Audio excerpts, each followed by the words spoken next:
Right, gentlemen, morning. Today we're going to be looking at Hamlet, your set work of Shakespeare, and we're going to be reviewing some of the key aspects of the play. And just a little bit of background. Hamlet was, by the year 1601, is up there clearly that Hamlet is one of the most famous of the tragedies.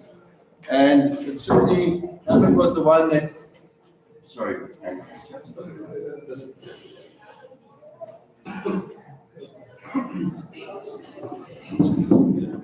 Okay, there we go.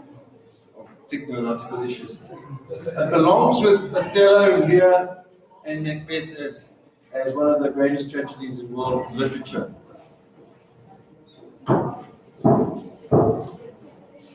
And a lot of people actually think it's probably one of the most famous tragedies of all. But before we get on to that, it's really important to understand what the elements of a tragedy are. And some of your teachers may well have gone over that with you. And we'll just focus on those now. So if you look down the left-hand side of the column there, and as I say, you'll be given these elements of a tragic hero, and then it explains what they mean by a tragic hero. All right? So a main character cursed by fate and possessed of a tragic flaw. And we'll talk later on about what are these flaws that Hamlet has. A struggle between good and evil. You have Hamlet supposedly representing good and Claudius representing evil. Internal conflict. The conflict is a moral dilemma. Do I kill Claudius or do I not? The procrastination that goes on. The catharsis. What do we understand by catharsis? I know there's a bit of a definition. Anybody know? Basically, when everything gets sorted out in the end, you feel better afterwards. You know what happens at the end. You have a lot of bodies lying all over the stage, and certain people meet their comeuppance. Supernatural elements. What are we talking about there? The ghost of Hamlet's father. Lack of poetic justice. What do I mean by that? Things end poorly for everyone, including the good guys. However, Claudius does get his just desert, eventually. Comic relief is a phenomenon associated with tragedy. You can't just be sitting there the whole time being stressed out. So the grave diggers, for example, are humorous, and parts of the play within the play would also be regarded as being a bit more light-hearted. So when we're looking at the play, it's very important. The play doesn't exist without the characters. All right? So it's important that you know your characters really well. Obviously, the play is about Hamlet, so you should know Hamlet, first of all. And who is Hamlet? All right? Really simple, basic question. But how does he fit into the play? All right? He's the son of the late king and nephew to the current king, Claudius. Polonius is the principal secretary of the state. He's the father of Laertes and Ophelia and the chief counselor to Claudius. So Claudius listens to him a lot. He gives Claudius lots of advice.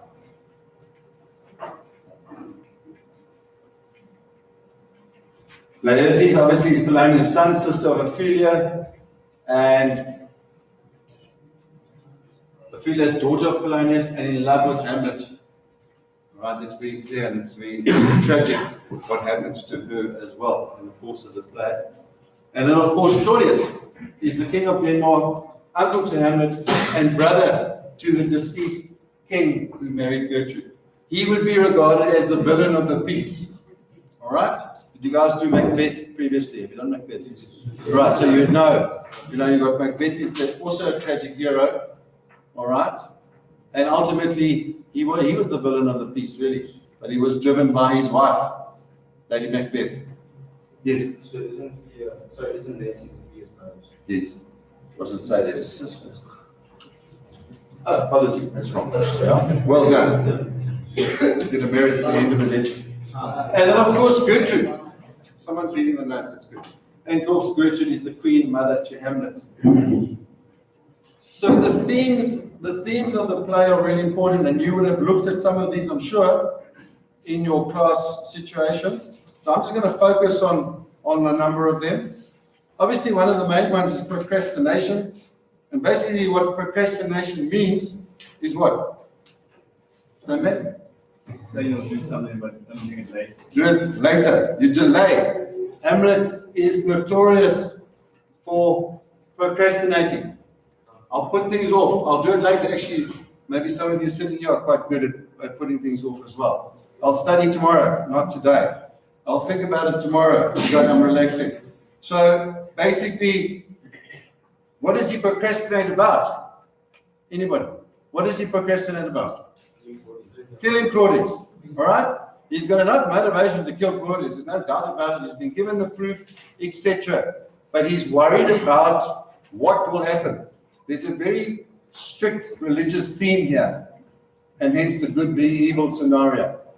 All right? Will he go to hell or will he go to heaven? All right? So procrastination. Revenge. Now, there are a number of instances of revenge in the play. In fact, at least 3 main revenge plots. And when we consider them, we look at obviously Hamlet avenging the death of his father in the first instance. Laertes, what does he want to do? Whose death does he want to avenge? His father, Polonius. Good. And then there's one more. Anyone know which one that is? Prince Fortinbras. All right? Okay, he wants to reclaim his father's land. And in fact, there's a 4th one, the play within the play. But don't worry too much about that. So we've got revenge. Then we've got madness. Now, there are arguments to and fro around madness. Was Hamlet really mad? And I'm going to show you quotes later on which suggest that no, he wasn't mad. He was putting it on. He was pretending so he could be devious and catch people out. But certainly there were elements of that. Ophelia, very sad, tragic end to her life. All right, what happens to Ophelia? She drowns, but there's circumstances around that drowning. Was it deliberate? What actually happened? All right? And so the line between madness and sanity is quite fine, quite close. Then, of course, we've got the theme of suicide, which is debated continually through the course of the play. These are thought processes that Ophelia, Hamlet, and even Horatio consider during the play. And it is shown explicitly through Ophelia when she dies. She accidentally drowns herself. However, it may just be a cover-up to protect the religious stigma associated with taking your own life. One cannot acknowledge the religious Christian background to the play. And of course, Hamlet's famous soliloquy. What is the most famous one? To be or not to be. All right, he debates the whole issue of whether I should carry on or not. And it's a huge issue for him. And then, of course, the whole religious connotation of that. And then the final one, and I'm not sure whether you guys have you touched on appearance of reality. You have. Good. Who can give me an example of appearance and reality in the play? Yeah. So Hamlet pretends to be mad. Yeah. Good. In reality, he isn't. Very good. So, first of all, we've got Hamlet who appears, the old King Hamlet, who appears to be bitten by a snake. But in fact, what happened to him? He was poisoned. Secondly, the ghost appears to be an apparition, but it's actually not. Thirdly, Claudius appears to be a very kind, caring, loving uncle who really loves his son, his stepson, but we know that's not the case. He's trying to get rid of him. Yep. So what's an apparition? Something that looks like it's real, but it's actually not. Okay? All right, moving on. So those are some, I'm going through this quite quickly, guys, because this is obviously a bit of revision. We go into more detail now, and we look at some of the key moments in the plot. And we start with Act 1. Now, as I said, you'll do all of this. When you're writing your essays, which I believe you have to do an essay, all right, either an essay for this or an essay for your novel, you have to substantiate from the text. You can't just make comments and not substantiate. You don't have to quote verbatim what's written up here. but it's good if you can. All right? If you can't quote, then you have to refer to a specific instance. All right? So if you look at that one, Claudius is talking to Hamlet, and he says, think of us as a father, our chiefest courtier cousin, and our son. What are we talking about here? Appearance, reality. He's pretending to be really caring and kind and nice, but we know that he's actually doesn't want to have it around. All right? The ghost says, revenge is foul and most unnatural murder. That is Act 1, Scene 5 already, right at the beginning of the play. We are told it was murder by the ghost. Sorry. Hamlet's problem is, at the beginning, he doesn't know if this ghost is the devil or the truth. He's not sure. Okay, so he's unsure. And then the ghost comes back to him later and says, hey, come on, you're not doing anything here. The word wet, spelled like that, what does that mean? Sharpen. I'm going to sharpen. You wet your knife, you sharpen it. I'm going to sharpen the fact that you need to, hence the word blunted. Wet, blunted. I'm going to sharpen it. You need to get moving. So King Hamlet's death command to Hamlet, and of course the revenge theme. Marcellus, right early on in the play, he's not a very big role, he's an officer, and that's a very well-known quote from the play. Something is rotten in the state of Denmark. What does that mean? That's a bit of foreshadowing. He's saying, listen guys, there's something not right here. Something's not right. Okay? So Marcellus speaks the famous line, which is prophetic of an evil lurking in the person of the new King Claudius after witnessing the ghost of Hamlet's father.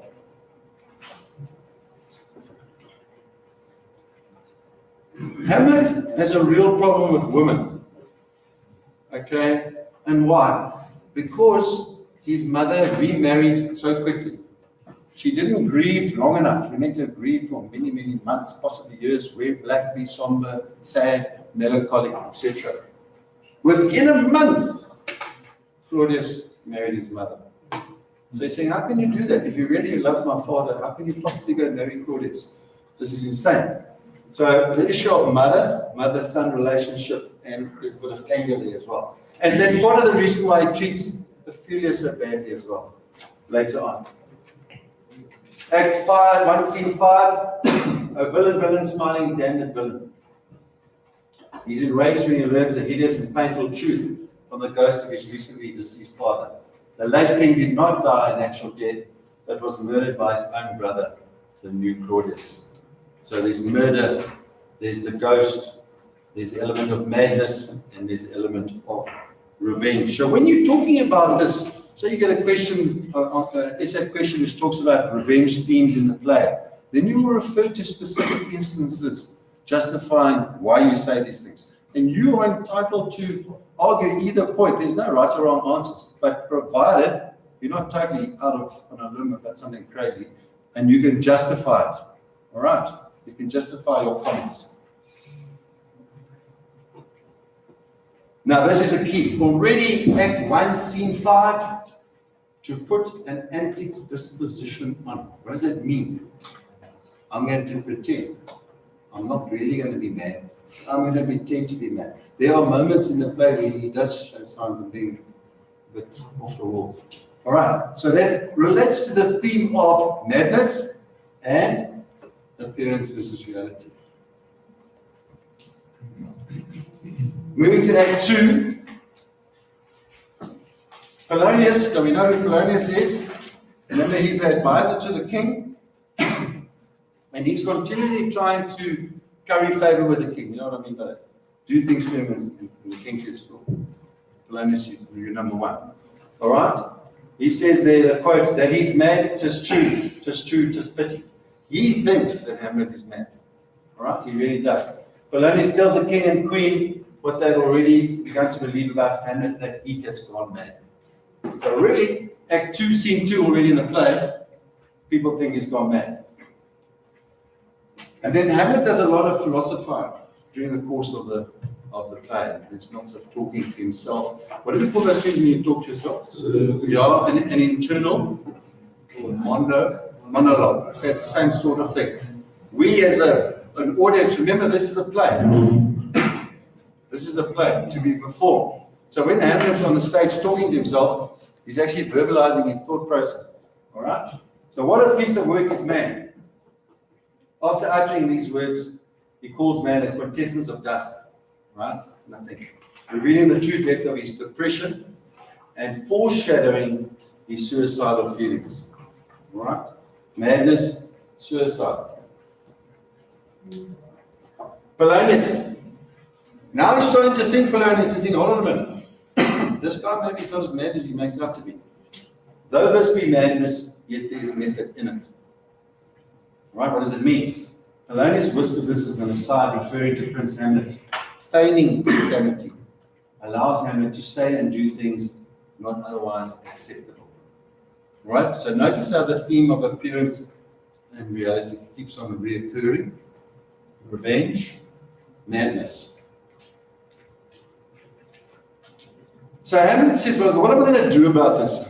How am I going to prove that Claudius is actually guilty? Okay, what I'm going to do, I'm going to present a play within a play. And I'm going to watch Claudius closely, and my mother, because he's not sure whether his mother is totally absolved of any responsibility, and how they react during the course of the play. The play is the thing wherein we'll catch the conscience of the king, assuming, of course, that the king does have a conscience. So the word foreshadowing comes up quite a lot. We, the audience, know, it's also called dramatic irony. We know what's coming up because we're watching. The other characters don't know what's happening. So you're almost like in a melodrama, you'd shout out and warn the victim, watch out, so-and-so is coming for you. That's what they used to interact in the plays in the melodrama. Those of you who do drama might know what I'm talking about.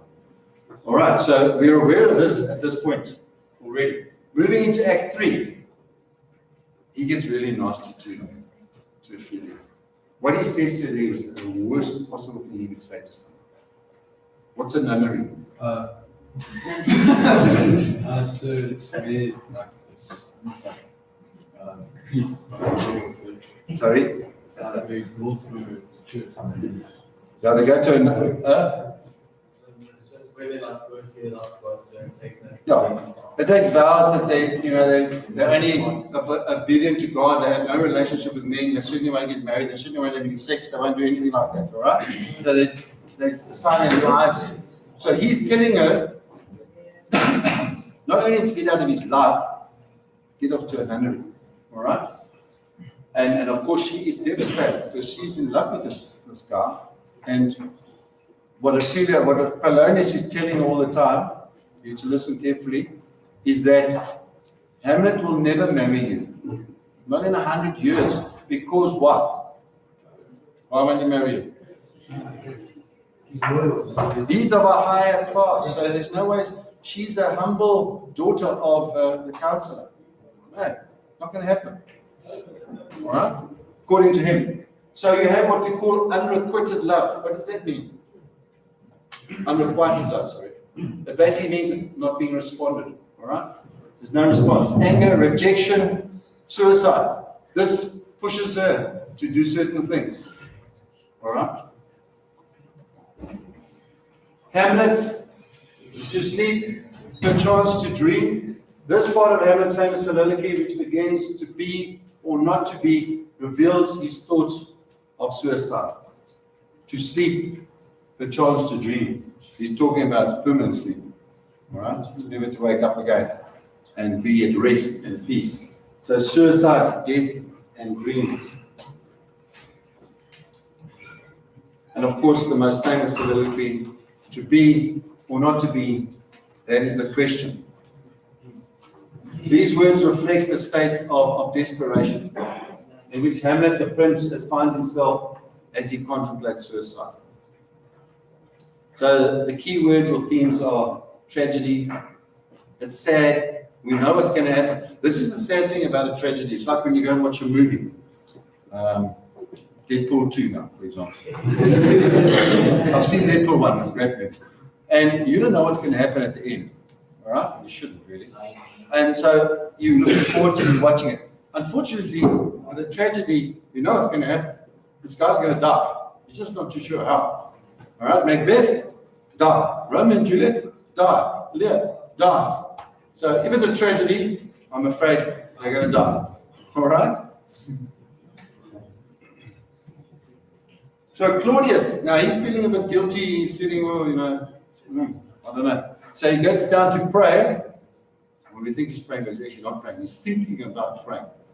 And these are his thoughts. Oh, my offense is rank. So what he's done is really terrible. Rank means it smells terrible. My crown, my own ambition, like Macbeth. And guys, you can do that if you want to in your essays. You refer back to other plays if you're really smart. And Macbeth, for example, which you have studied. And my queen. May one be pardoned and retain the offense. In other words, can I be forgiven and still be king? That's a big moral question, isn't it? Very big question. So issues of guilt, conscience, remorse. Remember, he's thinking about. And then he ends off by saying, my words fly up, my thoughts remain below. Now, what does that actually mean? He kneels and he contemplates praying, not so much for forgiveness for his rank offense and killing his brother, but rather that he will get away with it. All right, so he's saying the words, but within here, it's not really going to happen. He wants to remain king. He doesn't want to give that up. All right, so that's the ambition side of it. There's signs of possible repentance. And of course, what's really key here now is Hamlet sees him and thinks, okay, good, now's the time I can kill him. So and so.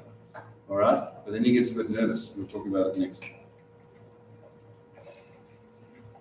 How now?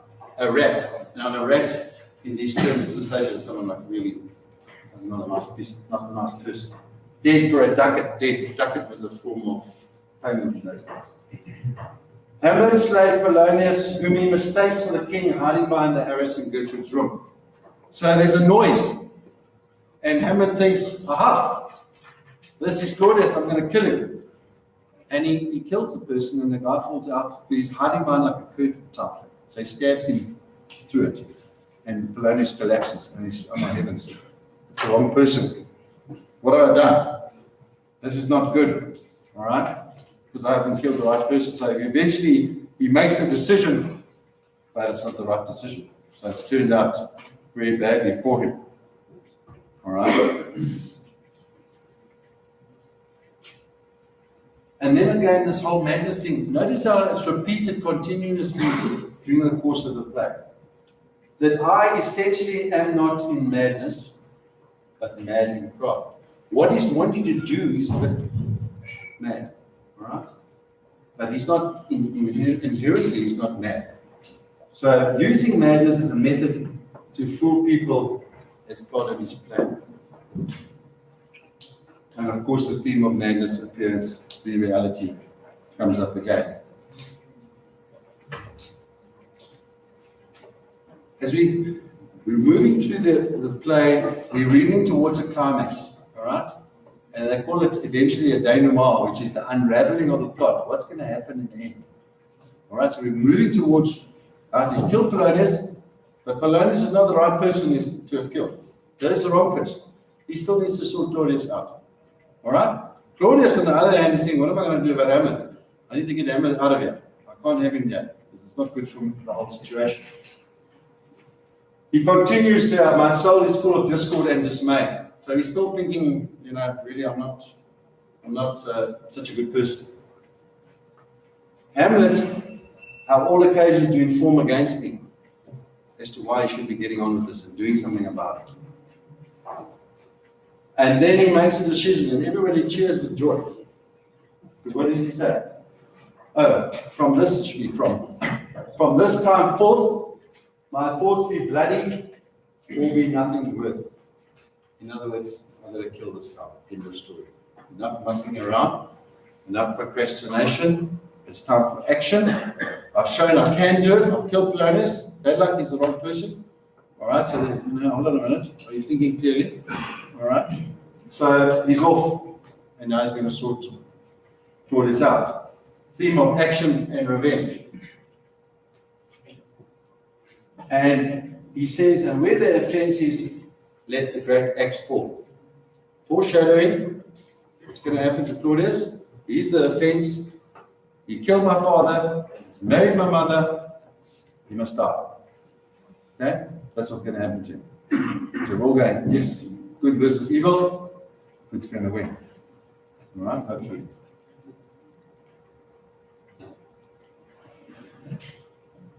And at the same time, then we go back to that revenge theme. Now, of course, Laertes is the Helen, because Hamlet killed his father. And they remember they were sort of friends. Okay? So he says, no, hold on a minute. I'm going to avenge my father's death. And he shows a total opposite to Hamlet. He's passionate. All right? And he feels so much for his dad. And of course, his sister's passed away already as well. So now he says, okay, I'll be revenged most thoroughly. It's actually truly for my father. Okay, right from here.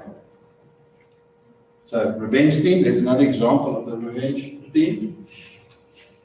And it's still linking with the revenge theme, that I might be the organ. In other words, I'm the person that's going to go and do it. I'm not going to get someone else to go and do it, like in Macbeth. Right? I'm going to do it myself, because that's the honorable thing to do. And I don't care if he's on his knees praying to God for forgiveness, I will slit his throat in the church, which is wrong. You know, you can imagine the times. Christianity, you know, you don't do that. You wait till they walk out the church and then you kill them. All right? But not. And why is that, guys? Why do you think? I'll sort of answer that question earlier on. But why do you think, if look, bearing in mind the Christian background to this, if Laertes slit Claudius's throat in the church, what do you think might happen from a religious perspective? So Claudius would have gone to heaven. That's what they think will happen, okay? That's why they don't want, that's why Hamlet doesn't want to do that. Why does this guy go to heaven? He must go to hell. He's murdered my father. He must go to hell. All right? Whereas Laertes says, it shows a contrast. You can draw a contrast between the two characters if you discuss a theme of revenge. And you can say, oh, Hamlet takes 5 acts before he does anything. Actually not true. He kills the wrong guy. Okay. Laertes, straight away, look, I'm going to sort this out. I'm not going to muck around. Now we're moving into the final act. And at this point only, does Hamlet actually reveal how much, and you might say that's a euphemism, all right, not a euphemism, hyperbole, 40,000 brothers. Okay, that's how much he loved. Right, he's saying to Laertes, I love her more than you love. You know, it's a different sort of love, I hope. All right? Love for your sister and your love for your girlfriend. I love Ophelia. 40,000 brothers could not, with all their quantity of love, make up my son. That's a lot of love, all right? But that's the first time that he really acknowledges that he loved. So imagine this turmoil that's going through him. Because of his aggressiveness, his disgust of what his mother has done, he now takes it out on his girlfriend. He loves him so dearly, and she got to commit suicide, drown. So now he's without his beloved Ophelia as well. And then finally, one of the last lines, or the last parts, key parts, is where Laertes actually blames the king. He actually says, well, it's the king. He's the one. He's the cause of everything. Right? He caused all this, and he needs to get his comeuppance. All right? The king's to blame. The whole aspect of guilt and justice. And if you go back to the whole cycle of tragedy, is that at the end, there's all this tension, there's this conflict, there are these issues, and at the end, they all get resolved. And in most instances, not necessarily in Othello. Any of you know Othello? Othello's a little bit different. Around Iago. Whether Iago actually dies in the end or not is debatable. And the suggestion around that is that evil continues. Evil manifests itself through people. Whereas here, in this instance, we have a lot of dead bodies lying on the stage at the end of the play. And you can say, well, justice has been served. Claudius has finally got his comeuppance. Unfortunately, Gertrude also dies. Laertes dies. All right. Polonius is dead already. Ophelia is dead. Plus the king of Hamlet is dead as well. So it's pretty tragic. It's very sad. But it hasn't been left up in the air. There has been finalization. So wrap him up. if you like, of the whole scenario. Now, obviously, that's a lot of information that we've gone through there, but it's just a recap of some of the key moments. And as I said, this will all be available to you. What you need to be aware of moving forward as you prepare for your exams is when you are presented with a question, and I've got a couple of questions here that I've circulated to your teachers, which you might look at, is to first of all analyze the question very carefully. You know exactly what it is that you're expected to do. It sounds a stupid thing to say, but when you read through it, highlight the key word. If it's about revenge, highlight revenge. If it's about madness, highlight madness. If it's about appearance versus reality, highlight it. If it's which characters are mentioned, highlight those characters. All right? So that's the first thing. You have to know the plot. It's taken as a given. You know what the plot is, the storyline. You have to know what happens in the play. You can't get confused. All right? So you need to know the plot. It's taken as a given. You're not going to be asked the question, tell us what happens to Hamlet at the end of the play. You know what I'm saying? They're not going to do that. So you need to know the plot. You need to know your characters. All right? So you need to know Hamlet. You need to know Claudius. You need to know Gertrude, Ophelia, and know what the main role in the play is. And you need to know 2 or 3 themes. I've given you 5 there, I think. You need to know at least 2. Madness is an obvious one. Revenge is an obvious one, easy to write about. And also appearance versus reality is happening all the time through the course of the play. And then you need to just do a mind map or however you prepare, but you need to spend 5 or 10 minutes just doing that, organizing how you're going to argue this point, and then looking for examples of quotes or specific instances within the play that you can use in your argument. All right? That's really, really important. And then you're pulling that all together, and ultimately you're going to write your response. Okay, that's really important. As I said, there are a couple of questions that I've put out to your teachers that you can look at. I'm sure they've got their own as well. As I said, I've gone through that really quickly. Are there any questions anybody would like to ask at this time? We've got a few minutes left. Any questions about any aspect of it? It's not a difficult play. All right, it's long, but it's not a difficult play to understand. All right. And you know what? You think about it, and you think about Hamlet. You say, but sir, this play could have all been over. If Laertes was Hamlet, the play would have been finished in Act 1 of it. You're right. I mean, we had a very short play. Okay? But it's the nature of Shakespeare and the ability that all these issues that these characters are dealing with, and I'm sure your teachers have said this to you, is relevant today. Every single one of those. All right? You think about in your own situation, your friends, family, etc. These things are all happening today.